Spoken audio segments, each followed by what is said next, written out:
What's up, Susie? Come here.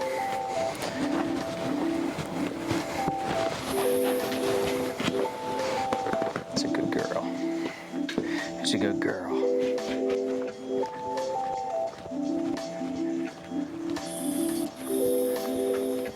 What's up, guys? Welcome back to another video. Today I'm out on the archery range and I'm getting my Hoyt VTM 31 dialed in, getting this thing ready for Total Archery Challenge. We fleshed up some new arrows. We've got the Easton Axis 340. This is a 5mm arrow, 50 grains of brass insert up front, as well as a 100 grain tip. I've got it in a 4-fletch with the Whitetail fit wraps and vanes, and then just a standard knock on the back. You'll have to forgive me, I've got a little bit of, I don't know, a little bit of a stuffed up nose. I don't know if it's just allergies or what's going on, but my voice sounds nasally. We're out here on the range. We're just shooting, trying to get some reps in. Like I say, we're getting ready for Total Archery Challenge in Oklahoma. Comes up in 10 days. So we're getting ready to go out there, but also turkey season opens in 5 days. So March 25th, we got turkey season, and we're looking to get after some birds. So earlier today, I put on a new sight tape because these are new arrows to this setup. I had this setup running a different arrow system, the LRP system from Levi Morgan. When I went out to South Texas and hunted with Levi, he hooked me up with the LRP system, wanted me to try it out. So I had this bow set up with those arrows. I would be shooting those arrows at tack, but one, I don't have enough of them, and two, I don't really want to lose them at the tack events because they are like the ultimate hunting arrow. So I'd like to keep those ones nice for hunting situations. Switched over to the Easton Axis. This is a 340 cut down to 26 inches. I'm a 27-inch draw. We've got the 4-fletch with the Whitetail fit vanes and wraps, 50 grain brass insert up front with 100 grain field point. So in total, I believe this arrow setup's right around 450 grains, and the bow's pushing at about 295, 297. The tape I've got on this one's a 297 tape. Zippy arrow, it's quick, and being 450 grains with the 50 grain brass insert up front, it's going to be able to buck wind pretty well. 5mm, like I say, it's not a 6mm diameter, so it should be able to cut the wind a little better in that regard. So what better day to shoot them and try them out in the wind than a day that it's pretty windy. We've got about, I don't know, probably 15 to 20 mile an hour straight. I don't know if you can hear that in the microphone. Hopefully it's not blowing your ears out, but 15 to 20 mile an hour straight wind with 25 to 30 mile an hour gusts. Pretty hard to shoot in that type of condition, but at Total Archery Challenge, oftentimes there's quite a bit of wind, and you've got some long shots with that type of wind. So I want to see how this arrow setup does in the wind. It should do pretty well, being that it's slightly heavier than the setup I ran last year, which last year I was running like a 420 grain arrow with a 6mm. I believe it was an Easton Sonic. So switching things up a little bit for this Oklahoma tack coming up here in about 10 days. 20 seems to be pretty well zeroed. Oh, that wind is cranking, son. Cranking.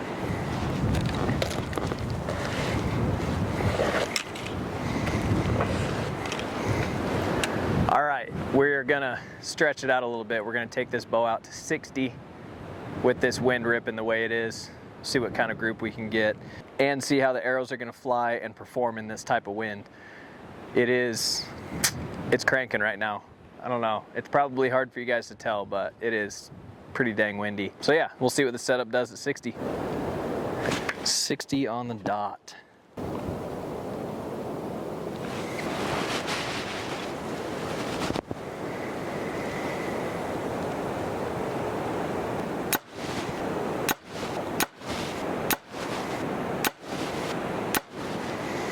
All right, those all felt pretty good.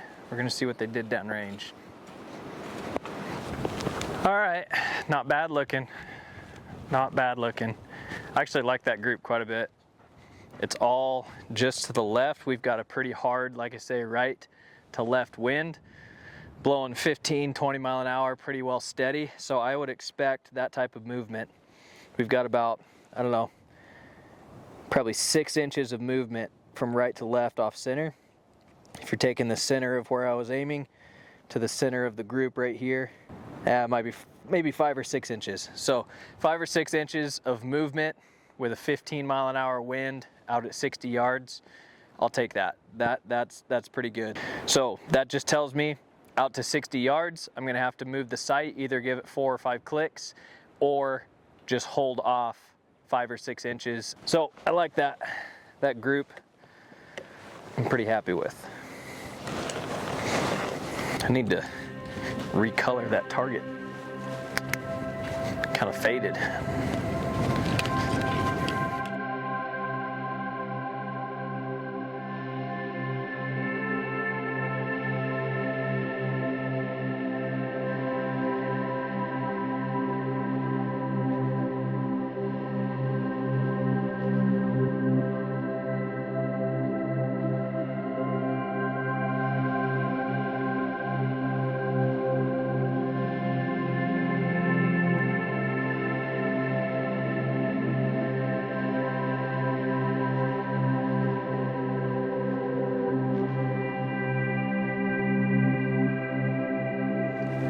Just gonna shoot a few more rounds, and then we'll go and sit down and talk about my arrow setup, the bow setup, and why I am choosing this arrow setup for Total Archery Challenge, as well as turkey hunting.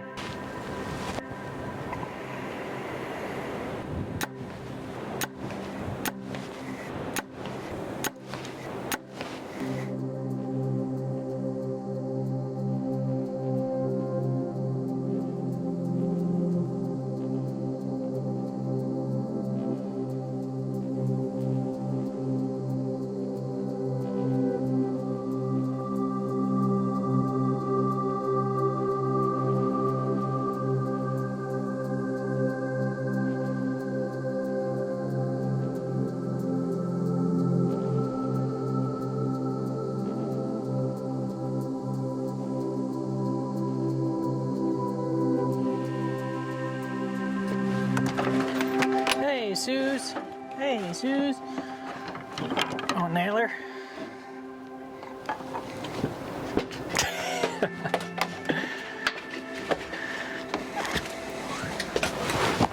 So for the Oklahoma Total Archery Challenge specifically, I'm going to be running my Hoyt VTM 31, and this bow is set up at 80 pounds, 27-inch draw length. I've got a black gold dual track, so it's a dual pin slider. The QAD Ultra Rest Integrate MX for my drop away rest.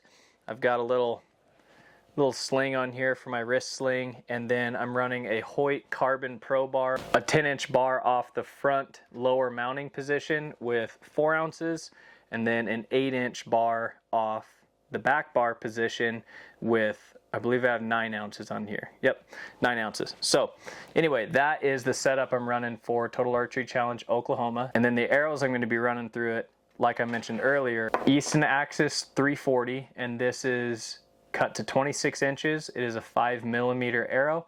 I've got 50 grain brass insert up front with a 100 grain point. Just a standard nock, standard X nock with 4 fletch whitetail fit vanes and wrap. This specific setup I really like because 1, it is a 5mm arrow, so it's going to buck the wind pretty well. 2, it has that 50 grains of brass insert up front along with the 100 grain point, so your 150 grains up front also going to buck the wind pretty well. And then on the back end we have the 4 fletch. Now the 4 fletch I decided to go with because I do want to shoot a pretty big broadhead for turkey hunting, and I just felt like a 4 fletch would really just help steer that broadhead a little bit better. I decided to go with that, and all in all, super happy with this setup.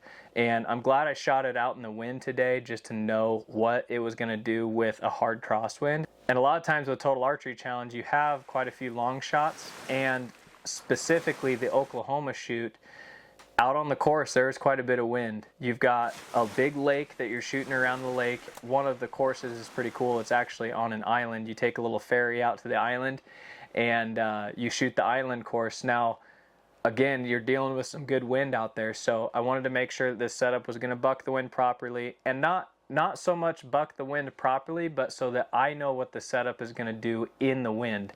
So I think every setup that you build, I think you need to shoot it in the elements. You need to shoot it in the wind, shoot it in the rain if possible, and know what that arrow setup with the bow is going to be doing in every scenario. If you're going to take this setup out hunting, you're going to be dealing with scenarios where you're going to have wind, you're going to have weather that you're going to be dealing with, and it's better to know how your setup is going to perform in those elements than to not know at all and miss a shot or wound an animal. This setup right at 20 yards, it's really not, I'm not getting much left to right movement at all, maybe an inch if anything, but out to 60 yards, I was getting 5 to 6 inches of movement out to 60 yards with a 15 to 20 mile an hour wind, and that's a straight crosswind. So you're not dealing with any canyons or hard angles or anything. That's just shooting flat with a straight crosswind. So I'm glad I did that. I'm glad I decided to shoot today and shoot in the wind and know what this bow and what this setup is doing. I already had a few of these fletched up. I'm going to go ahead and fletch the rest of them